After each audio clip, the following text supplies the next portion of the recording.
Okay. Um, Hi, my name is Michael.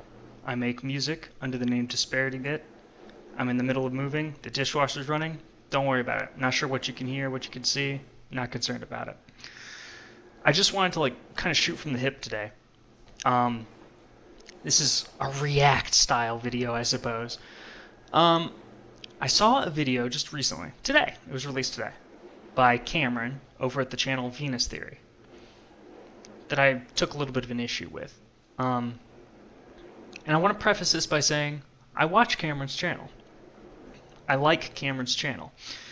I appreciate the aesthetic value he puts into, like the aesthetic effort he puts into his videos. I appreciate his sultry voice. I want him to whisper into my ear more often. I watch Cameron's channel all the time. I like it. But I took a bit of an issue today. And I've taken issue with some of his other videos recently, but I don't really talk about it all that much because who the fuck am I? Who cares?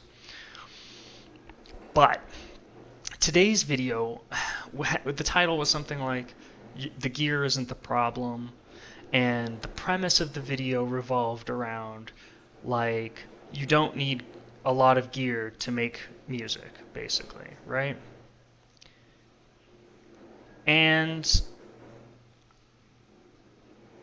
I think that's pretty rich coming from a person whose livelihood is making videos about synthesizers.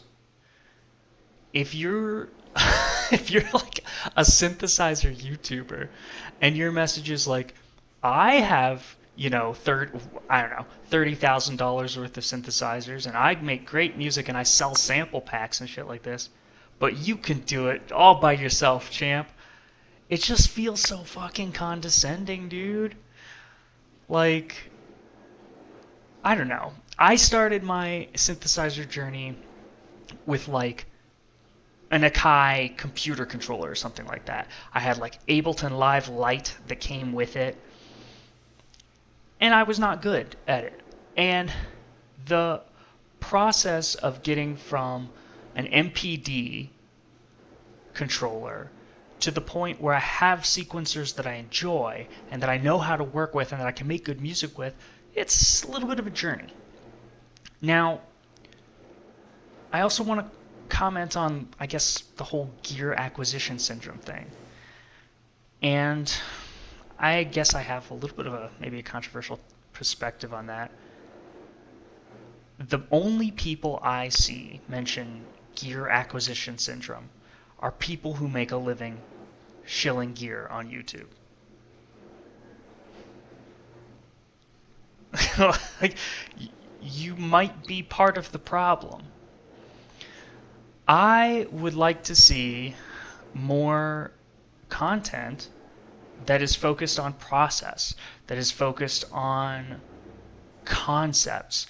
The difference between a number of synthesizers may be important, but like, how do you make a pluck sound? I don't fucking know. I'm not going to tell you how to run your channel. I'm not going to tell anybody how to run their channel. My channel's dog shit to begin with. I'm just having fun. I'm just a hobbyist, you know what I mean? But I was kind of taken aback by like this video about like, yeah, gear acquisition syndrome is bad. All you really need is an SM57 and a dream. And like, coming from a person sitting in front of thousands of dollars of musical instruments.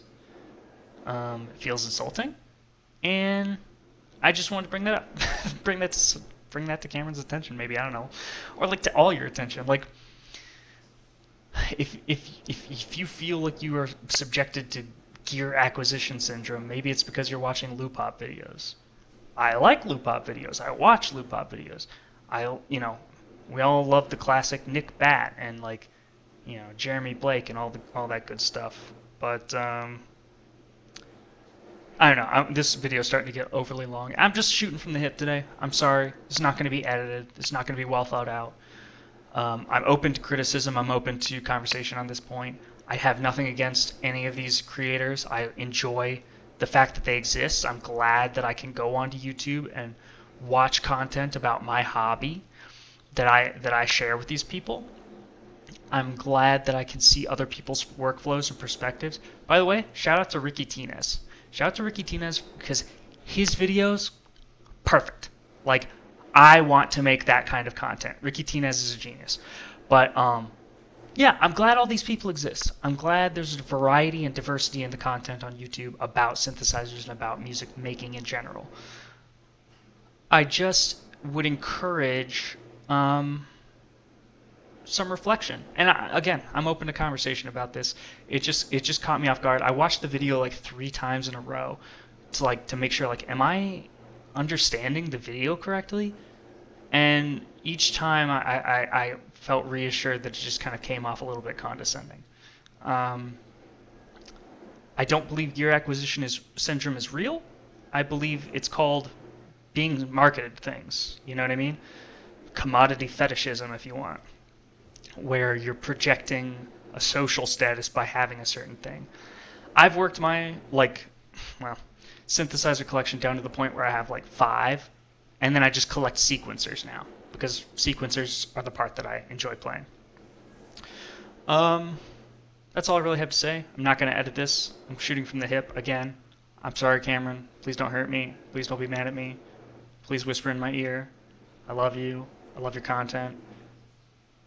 But gear acquisition syndrome? I don't know about that. I don't know about that.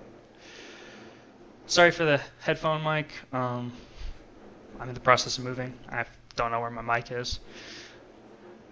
Okay, bye.